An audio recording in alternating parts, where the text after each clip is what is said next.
Our next guest is a 10-year resident of Somerville. He is an artist, a writer, a painter, a filmmaker. His name is Michael Van Devere, and he also has paintings that are on exhibit once a year. He has also helped narrate films at SCAT for the last 4 years.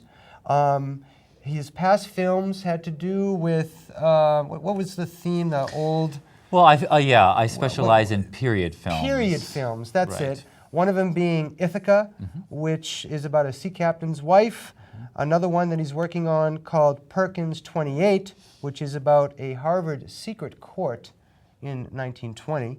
But the one that we would like to talk to him about tonight, or shall I say delighted to talk to him about, Thank you. is called John Harvard, and it's about the last few hours in the life of John Harvard, the founder of Harvard University. We are talking with Michael Van Devere, inside SCAT. Welcome, Michael. Thanks for coming down. Thank you for inviting me. I appreciate Oh, it's a pleasure. that. This is great. We're delighted to get this show going and have folks like you on. And it sounds like you have quite an artistic drive, doing all kinds of stuff. But Well, I've always been an artist. uh-huh. I was born in Los Angeles, which is Hollywood, right? And I've always been attracted to filmmaking and cinema. And then I got into fine arts because I wanted to develop my visual sense. Not only be able to tell a narrative via text, but also to tell it visually. So when I was in high school, I painted a great deal. And I learned painting and sculpture and how to view things in different ways, multiple angles. And then I went to film school in New York City at the School of Visual Arts, and that's where I learned how not only to make a film, but also to make an artistic narrative, which is a little bit different than what is cranked out by Hollywood, which is very commercial, very much for the mainstream. But I began to learn that there's a whole artistic side, of course, to anything, any field, but particularly to filmmaking. And once I got bitten by that and by the need to tell a story in a new way, I've been making artistic projects ever since. Hence me staying on the East Coast and not necessarily gravitating back home to the West Coast. So I, after leaving college and... How could you leave Somerville? Well, let's be honest. Well, see, I was in New York City. Don't forget. Right, exactly. How could you leave Somerville? Somerville. Hello? Exactly. Stay on the East Coast, and I started to develop more of a New England aesthetic just by being on the East Coast, coming to live in Somerville for 10 years, being surrounded by, obviously, New England, taking little trips. And I started to realize that there were a lot of stories to be had here, of all kinds. And when I became a member of SCAT, I started to explore what I can do here. And there's an old expression, bloom where you've been planted, right? Don't go out far to, find something better, another better garden. Stay where you are and find the resources. So when I happened upon SCAT, I was like, this is a fantastic resource of equipment and fellow members who are very talented.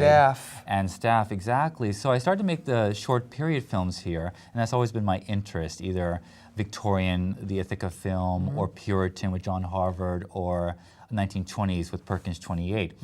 And then I started to branch out beyond SCAT, and I started to find resources like magnificent costumes at Emerson College or period locations. We shot Ithaca at the Longfellow National Historic Site, which is a fantastic sort of a mansion, Longfellow's mansion, kept intact. It's a walking museum. All the rooms are kept. Where is the mansion? This is in Cambridge on Brattle Street. Oh, really? Which is just a stone's throw from Harvard, which is where I work and I study as well. So when I was preparing to shoot Ithaca, I knew it was about a sea captain's wife and had to be set in a Victorian atmosphere. And I knew I couldn't build a set. I mean, there's no amount of expertise on my part could have created something as magnificent as a real walk-in museum like the Longfellow House. So, I remember that old expression, storm the Bastille, so I just walked into the Ithaca Longfellow House, and the site manager there was so welcoming to me because I knew that the film was going to star Harvard undergraduates, and I was going to have a lot of Longfellow's poetry in there, embedded in there, and so he was very welcoming me. So what happened after doing Ithaca, I started to realize that there's actually, obviously there's a community. Being here at SCAT, there's definitely a community for people who want to do different programs, and even artistic programs. But then beyond that, I started to realize that there are actually locations and resources out there who are hungry, certainly in Boston, to do more quality work. So after the Longfellow shoot for Ithaca, I said, let's just continue that. So then we shot John Harvard just up the block on Brattle Street at the Cambridge Historical Society, which is the second oldest house in Cambridge. And it has this wonderful room that's called the Chandler Room, which is sort of like a mock 17th century house in a way. It has the fireplace, it has the library, and this was all perfect for telling the story of John Harvard. How long are these films, and are they the same length, just about? Yeah, exactly. Ithaca and John Harvard are both about an hour. Perkins 28 will probably be closer to 90 minutes, but it's a nice hour. Just over, it's like 63 minutes, so it's kind of hard to squeeze in terms of broadcasting. But the folks here at SCAD are really good about letting me carry it over a couple of more minutes and then squeezing someone in after that. Well, let's tease the audience Absolutely. with a little bit of John Harvard, so that when it does come out, maybe they'll run down to Kendall Theater to watch it. Oh, I hope it gets wide exposure All right, like so that. we'll That'd be right great. back. We're going to watch a little bit of John Harvard that the producer Michael Van Devere has created, and we'll be right back. Or has your passion for learning replaced the road to paradise? If God plants into my heart the seeds of kindness here on earth, Kindness on earth? and the desire See how quickly kindness becomes desire. for education, here in our modest plantation, that all men should learn. Learn to pray before we think and think before we do. If such a prayer comes to me, then I shall say it and see it be by any small measure. John.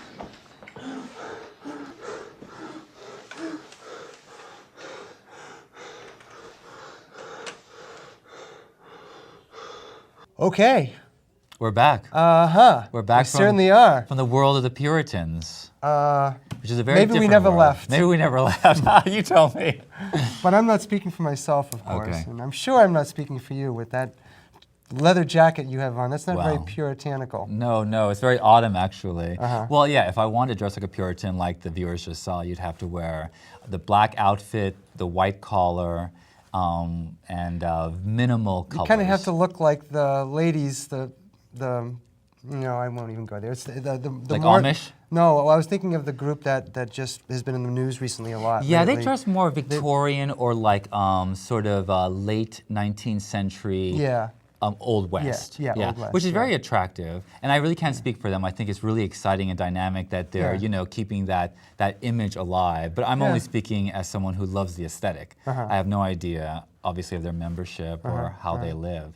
But shooting John Harvard was so important to me because I work at Harvard University and I study at the Extension School where I'm slowly going towards a master's degree in English. And I started to realize many years working at Harvard that that John Harvard himself was neglected. Even though they referred to him as the founder, he was never the founder of the university. He was a Puritan clergyman who lived in Charlestown. And he came here from England just to preach and to teach the Bible. Unfortunately, his family, the majority of his family died in the plague in 1625. So he was just a young man whose father was a butcher. And he studied at Emmanuel College to be a Puritan minister. And it was just a very small, simple story. But what happened was when he came here after losing his entire family in England, he had no one except for his wife. Unfortunately, he died within a year, and he had a lot of money. So usually you sort of like give your money to the heir, right, to your heir, to son or whatever, but since he had no one, he had to give the money somewhere, and therefore he contributed to the university. And the university had already been founded as sort of a college to teach the clergy here in New England, and with that sort of that benefaction, it grew. And magnificently. and John Harvard it's finished. Yes, John Harvard, the film, is completely done. In fact, we're having a screening on May 3rd I was just gonna say, how can at the people- university. Okay. On the campus. Yeah, since it's Great. a very much an Harvard-oriented film, it belongs, I think, Okay.